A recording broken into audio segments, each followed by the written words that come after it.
Se vacciner, c'est se protéger soit contre la maladie, et en particulier contre la maladie grave, mais c'est aussi protéger les autres, c'est protéger son entourage, ses proches, ses collègues, ses patients contre le Covid. Et c'est quelque chose qui est complémentaire par rapport aux mesures barrières, dont on sait que même si elles sont respectées très scrupuleusement, elles ne sont pas efficaces à 100%. Et la méthode de prévention la plus efficace qu'on connaisse à l'heure actuelle contre le Covid et la transmission, c'est la vaccination. La vaccination, elle permet de protéger contre les formes graves de Covid, celles qui mènent à l'hospitalisation en réanimation et au décès. À l'échelle de la population, ça veut dire que la vaccination va pouvoir protéger les hôpitaux, protéger les services de réanimation, protéger les EHPAD. Et cette efficacité, elle est excellente, et ce, avec tous les vaccins, puisqu'elle est plutôt autour de 95 à 100%, selon les données d'efficacité en vie réelle, c'est-à-dire des campagnes de vaccination.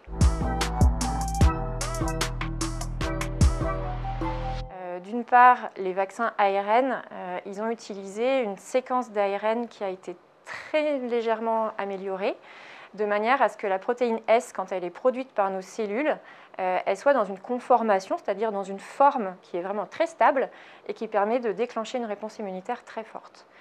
Alors que les vaccins adénovirus n'ont pas fait cette petite amélioration du génome. Et puis deuxièmement, les séquences génomiques dans les deux types de vaccins sont présentées de manière différente. Avec les vaccins ARN, ils sont présentés sous forme de nanoparticules lipidiques, alors qu'avec les vaccins à adénovirus, c'est l'adénovirus. Et probablement que notre système immunitaire y reconnaît beaucoup plus comme un signal de danger les nanoparticules lipidiques que les adénovirus, qui finalement sont des virus assez banals dans l'humanité. Les expériences de campagne de vaccination, en particulier dans les pays qui ont beaucoup vacciné très vite, nous ont appris que le vaccin était efficace contre l'infection asymptomatique, autour de 50 à 90%, c'est selon les vaccins, selon les études, et que même si une personne vaccinée s'infectait, eh bien, on a démontré qu'elle s'infectait avec une quantité de virus dans le nez qui est beaucoup plus faible que quelqu'un qui serait infecté sans être vacciné. La connaissance de l'efficacité des vaccins sur la transmission et sur l'infection asymptomatique, c'est quelque chose qui est très important parce que ça nous permet de savoir qu'à l'échelle collective, la vaccination va permettre de diminuer énormément la circulation virale si on obtient des couvertures vaccinales suffisantes. Et donc, au sein de l'individu et des collectivités d'individus, la circulation du virus va être énormément diminuée, ce qui va permettre de bloquer justement l'émergence des variants.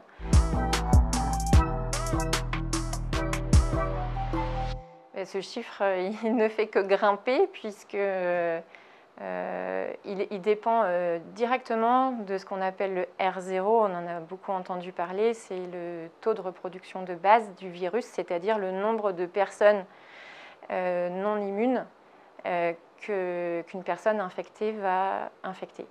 Et ce chiffre, il est en train de monter au fur et à mesure que les nouveaux variants émergent. Jusqu'à récemment, on entendait qu'il fallait obtenir une couverture vaccinale de plus de 80% dans toute la population, donc c'est inclus les enfants, les adultes. Et puis maintenant, on est assez convaincu qu'on s'approche plutôt au-dessus de 90% de couverture vaccinale, voire 95%. C'est les taux de couverture vaccinale dont on a besoin, par exemple, pour éliminer la rougeole.